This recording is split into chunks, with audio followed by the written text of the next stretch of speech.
Hello everyone, my name is Michael and welcome back to Sovereign Gaming. So today we have quite a few things ahead of us in today's video as we make our way back to the SimCity series build.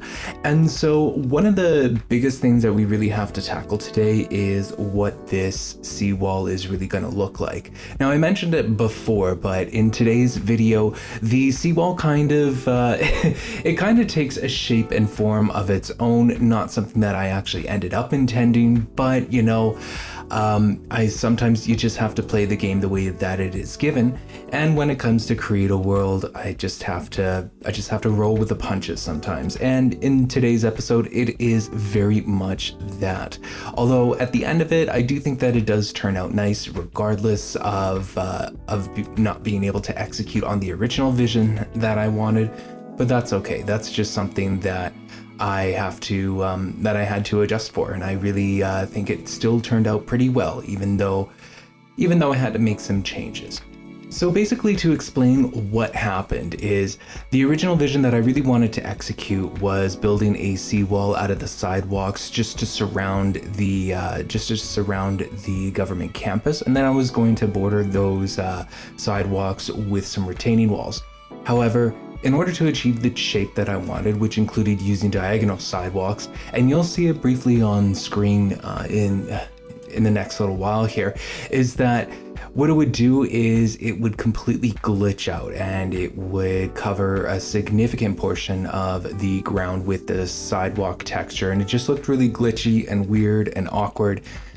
And it was really something that I couldn't fix. And even though I tried deleting portions of the sidewalk, even deleting the sidewalk entirely, that really awkward mesh was just really not playing nice with me. So I think it really has something to do with using diagonal sidewalks or placing them off the grid there, which is really unfortunate because I wanted to create a unique shape around the government campus, even using some rounded curves and all of that.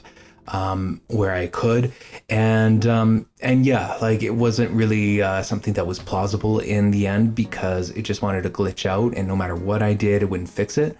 I actually ended up having to reload a backup save, and thankfully, this is one of the saving graces with Create a World is that each time you save, it automatically creates a backup pretty much right in that file there. So whoever programmed that, thank you. Because that really saved my butt, and it saved the build here. Because otherwise, I really couldn't have deleted any of the sidewalk meshes that were just not behaving properly. And because I can't access the edit in game mode due to some previous store purchases, there's just no way to tell if that was going to show up when I go to export the world into the actual Sims 3 game or not. So I decided to err on the side of caution, and I just redid the sidewalk seawall, and I just kind of adjusted it just so that it ends a little earlier.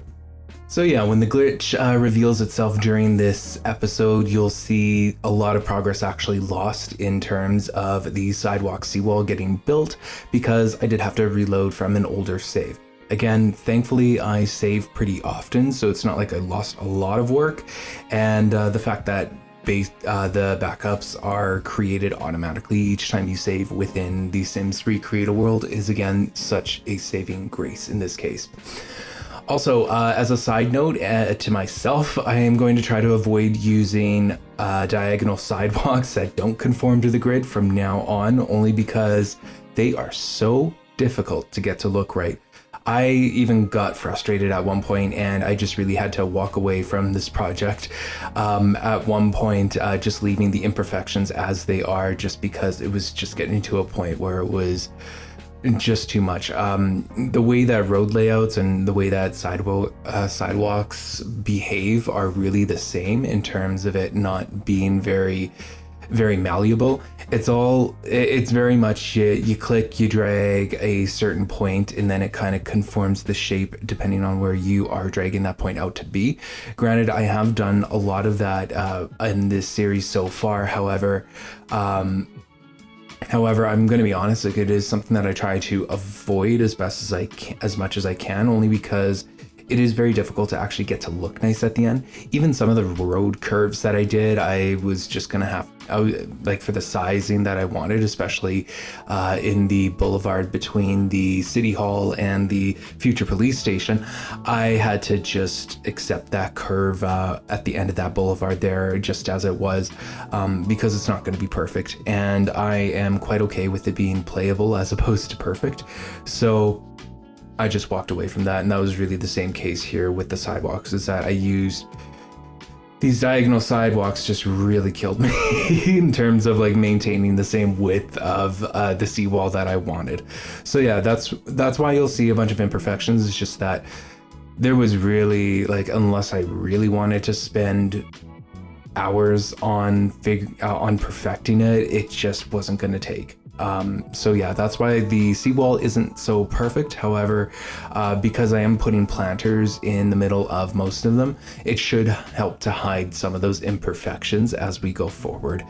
Again, I'm not a perfect player, I'm not a perfect designer, and all of that, so I was happy with the way that it turned out, knowing that even though it wasn't as straightforward or as clean as I had wanted it to be, it still would function properly, and it still actually looked acceptable, in my opinion. So with the original idea of the seawall being bordered by retaining walls being kiboshed due to the sidewalks not behaving the way that I wanted them, I had to change the idea here. And the idea now with this seawall is that it'll be a partial, it'll be a continuation off of the Old Town seawall into the government campus. However, it's not going to wrap all the way around the government campus like I had originally planned. So instead, what I'm going to do is, instead of having to wrap the entire government plaza with a retaining wall, which again was the original plan, it doesn't make sense to do that now. So what I'm going to be doing instead is I am going to be flanking the seawall with a white fence that I ended up using and actually liking. And then I'm also just going to slope the land just a little bit and then try to make it more of a natural seawall, if that makes sense. So you know those harbor jetties, if that's even what they're called, with a bunch of rocks that are there to just like help to break up the shore. Well, that's kind of the idea here. It's just that I'll end up painting the slope with some rock textures there to just well, to kind of remind myself that it's supposed to be more of a natural seawall than it is something that's man-made. So yeah, that was how the plan had changed with the government campus seawall. I do actually end up liking it. However, it is definitely something I'm going to have to be open to suggestions for. Eventually, I will do a whole episode focused on water. I'll probably have to do a couple of episodes focused on water bodies and actually making the water look nice. However, right now what I'm getting done here is I'm finishing off this partial seawall into the government campus, just so that I know what kind of shape I want the government campus to have and how we can introduce and how the water will actually interact with the government campus peninsula and the rest of the downtown core. So that's really mostly the purpose of this episode, is just to discover what that shape is and how it's going to influence the rest of the SimCity build. What the new seawall plan also means, unfortunately, is that the land between each of the lots, like specifically between the future observatory lot and the city hall lot, kind of looks a little awkward now. Like, it's totally an awkward space. And I honestly, like, at the end of this build, I really wasn't too sure what to do with that awkward space, just because it's a lot of green, it's a lot of terrain really to work with. So what I ended up doing was I tried making them into little mini gardens. I'm really not sure on how much I like the mini gardens themselves, but I felt like it made sense considering that it was a considerable amount of land, and I also didn't want to use any more retaining walls. However, I might just have to suck it up and actually use the retaining walls here for those awkward gaps between the lots and all of that. But I really enjoyed I did enjoy making the mini gardens, but I'm not too sure if that level of enjoyment leads to acceptance of what they actually turn out to be. So I'll go through my thought processes when we get to actually doing that, but that will certainly be on the list of things to do in this episode, and also on the next as well, is just kind of sprucing it up, excuse the pun, and also and adding in those gardens to really try to beautify it and just trying to fill in those awkward spaces there. Although I'm not entirely sold on the white fence being used here as the border between where the sea starts and where the sloped terrain begins, I am actually going to leave it until I start painting the terrain with its proper water paint and all of that. And the reason being is that I feel like these white fences are actually going to look better once I do that. And, you know, to be fair, like, what I really should consider is just painting out certain water bodies that I know I won't be changing. This would actually be one of them. So that could be something that I will do in a future episode. However, I just might, I might just have to hold off on that. I like to try to tackle the city in chunks. So that might actually be the very last thing that I do with the government plaza.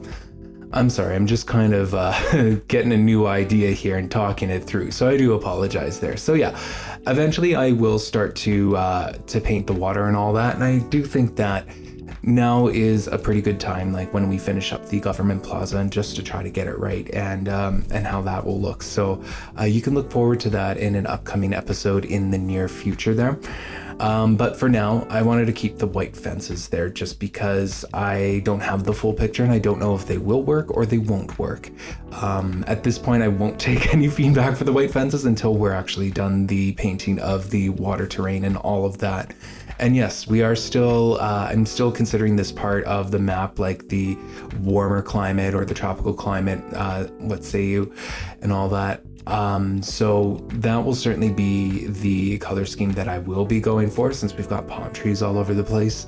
So that will be what I will be trying to emulate, sort of like if, you know, sort of like Miami, I suppose, if I was going to use a real world city and reference.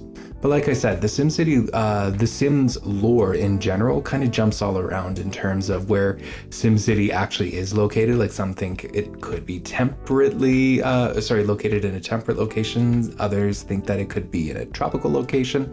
I kind of think that, you know, Sims, like the Sim City, Pleasant View, all that lore.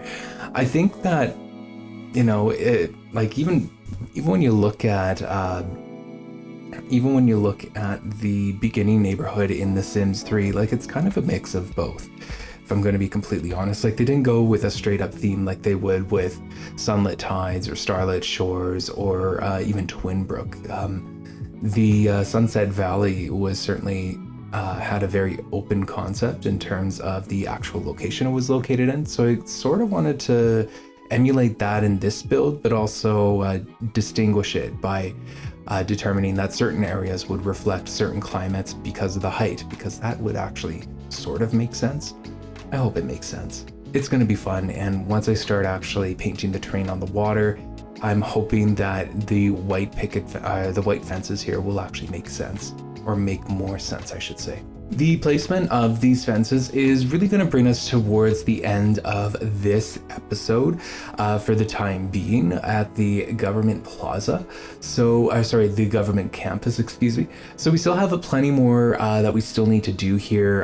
Now that I've actually said that we should be painting some of the water now, that would be definitely on the list of things to do. However, I haven't even recorded that episode at this time of being. So, so that'll be one of the things that I will have to do off camera, well, on camera, but painting the terrain will certainly be an episode that I still have yet to record.